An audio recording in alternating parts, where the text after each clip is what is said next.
The Lakers still have some moves here. Like, let's get into that part. Like, what the roster could potentially look like. I mean, the Dorian Finney-Smith thing, that sucks for them. Like, Dorian Finney-Smith is a 41% three-point shooter last year, shot close to 40% after coming over from the Lakers in a trade. He is a true 3-and-D guy who can guard multiple positions in that front court, do a little bit of backcourt defense as well.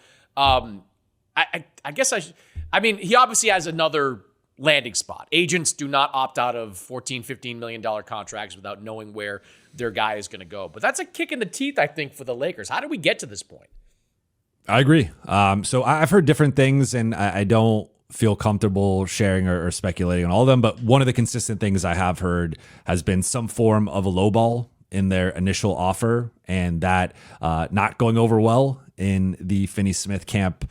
So, I mean, yeah, there's been Houston's been linked to him. Atlanta's been linked to him. Detroit has been linked to him. All those teams have the non-taxpayer MLE, but in Detroit's case, they potentially have upwards of between 20 to 30 million or so in cap space, depending on the moves that they make. And then Atlanta has this giant trade exception where they could do a sign and trade. But it's looking right now like Houston is going to sign him with their non-taxpayer MLE. And that's a double blow to the Lakers because you are losing Dorian Finney-Smith, and then he's going to one of your primary competitors in the Western Conference, a team that's had an incredible offseason in Houston with the KD trade and then the renegotiation with Fred VanVleet and the Adams extension, now the Jabari Smith extension, and they're just on fire right now in terms of their moves. So Houston's looking like a really formidable team in the West, and adding Dorian Finney-Smith to that, like now you have all these small ball opportunities with your front court there of just combinations with Durant, Smith, and Finney-Smith that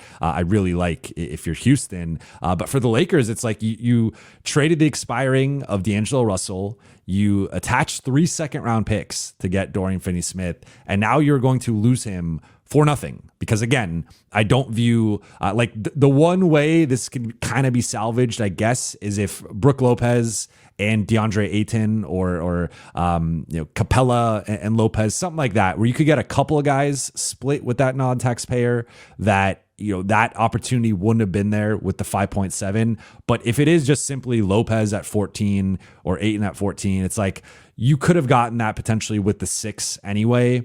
And I view it as you losing a rotation spot that you're not going to replace with a minimum contract. So now you have to replace that on the trade market. And if you look at, again, like right now, there was buzz yesterday with Lopez that was the most likely guy. That was before the Ayton buyout. Now that Ayton's been bought out, there's been some buzz about Ayton being the Lakers' preferred target, and he's younger. I think he's a better player, and obviously was making $35 million for a reason, though he was also bought out for a reason. So I think either one of those guys would certainly be an upgrade over Jackson Hayes. The issue for the Lakers then is, like, who's starting on the wing? Rui Hachimura is more of a 4 than a 3. You need perimeter two-way wings, and maybe they get a guy for the vet minimum that's like the Gary Trent of last summer of someone slips through the cracks and you get some value, but they're going to have to trade for that player, and it's going to require putting the first and Dalton Connect on the table. And it's just a matter of, are they willing to do that?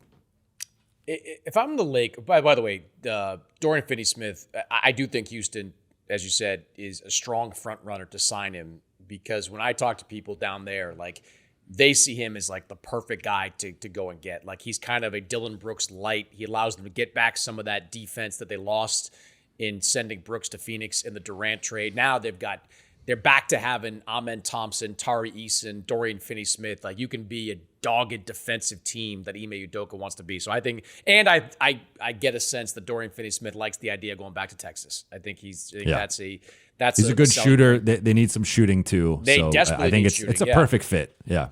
I don't like, and on the flip side of that, I don't know, like, when I look at DeAndre Ayton, like, if I'm the Lakers front office, I want to look at DeAndre Ayton, and I want to look at him as kind of like a better version of Christian Wood. And that's kind of insulting to DeAndre Ayton, but like, I'm just saying, like, I see it. Like, the numbers are good. They're always good, but like, the defense is not there. He can obviously catch lobs, but he's not the Derek Lively, Gafford type lob threat that Luka was playing with in Dallas. I know, look, I would be pissed at Portland for buying out Ayton and not Robert Williams. Like, I think if Robert Williams is healthy, he's a much better fit for what the Lakers would be looking to do. Brook Lopez, he continues to defy Father Time and play at a pretty high level. Really good defensive guy in the middle still. One of the great box-out guys in league history. If that was, maybe it is a stat, I don't know. But he's a great box-out guy. He allows other guys to get a lot of rebounds. But he's a perimeter big now. Like, he hangs out, beyond the three-point line. And there's some pluses to that with having Luka, but you're still not solving the problem and trying to find that rim-running big that you've been looking for, that you tried to acquire with Mark Williams, at the deadline last year. I just don't know if I love the fit for the Lakers with those guys. And if I'm the Lakers, like, this is one of those markets where I look at the free agent list, and I've got it in front of me, like, the center market is there's a surplus of them. Like, Boston's got Luke Cornett and Al Horford on the market. Clint Capella is out there on the market. Like, there's a lot of guys that, when the music stops, maybe there aren't a lot of teams out there willing to give them mid-level exception money or, the $5.7 million money. Like, there might be an opportunity to get somebody at dirt cheap and save, some of that flexibility for something else. So I think it's a long way of saying, like, I think the Lakers got to be careful with who they spend this money on at the 5 spot, because I think they could wind up overpaying for a guy that's just not a great fit for that team. I mean, I think really looking at the market, like, none of them are great fits. None of them are on that. For me, the two best realistic guys out there are Nick Claxton and Daniel Gafford. Yeah. With Claxton, it's just he's expensive. Yeah. He's expensive, and you got to probably cobble together 3 contracts, and then that might cost you at least the first or Dalton, and potentially both a first and Dalton Connect. And then with Gafford, I have a tough time seeing. We did mention Dallas as a suitor for LeBron, but I think that's a little bit of a different conversation versus the Lakers trying to poach Daniel Gafford from Dallas, and their fans revolting once again with the Lakers and Mavericks making another trade. So, I mean, I think that one you probably have to overpay, and it's maybe something like Gabe Vincent, Dalton, and a first, and that's just a lot to give up for Gafford, though I do really like his fit. We have proof of concept with him going to the finals as the starting center with Luka. So those two guys, I think, check a lot of the boxes of rim runners, athletic lob threats, good rebounders, relatively versatile defenders, good rim protectors. Like, they can do a lot of what the Lakers need. With everyone else, there's just some limitations there. You mentioned with Ayton, he's not the traditional rim running lob threat like those guys are. Doesn't have that level of athleticism. I think he's a really skilled, talented offensive player, but we know there's been some motor concerns with him at times, and just like focus concerns. And defensively, I think he can turn it on. And like 2021, 2022, I thought he was pretty good defensively, but since then, it's been much more up and down. Al Horford's 39, Brook Lopez is 37, Clint Capella is 31, and you look at his career, 7 straight years of decreasing minutes, and he's become much more of a backup guy. So I just look at the market and I'm like, none of these guys are great fits, and that's why, like, I'm actually, I think if I'm them, I try to sign someone.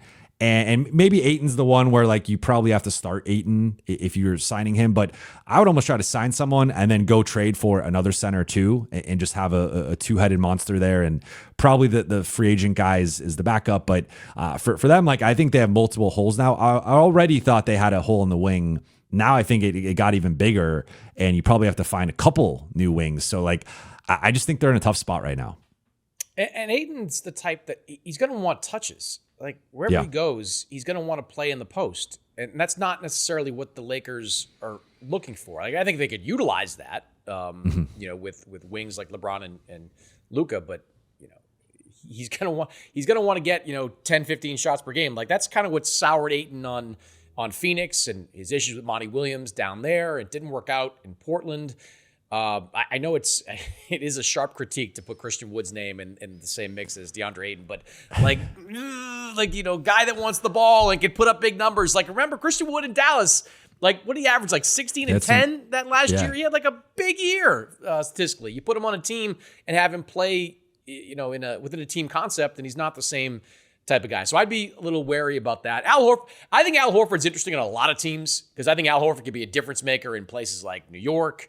You send him to Indiana. I think he'd be a good fit out there. I don't necessarily know if the fit is right with the Lakers, but he's a pretty interesting name. There's just a lot of names out there they can kind of choose from. And if I'm the Lakers, I don't get too aggressive too early on these guys. I think that the market will dry up for at least one of them in the next couple of weeks.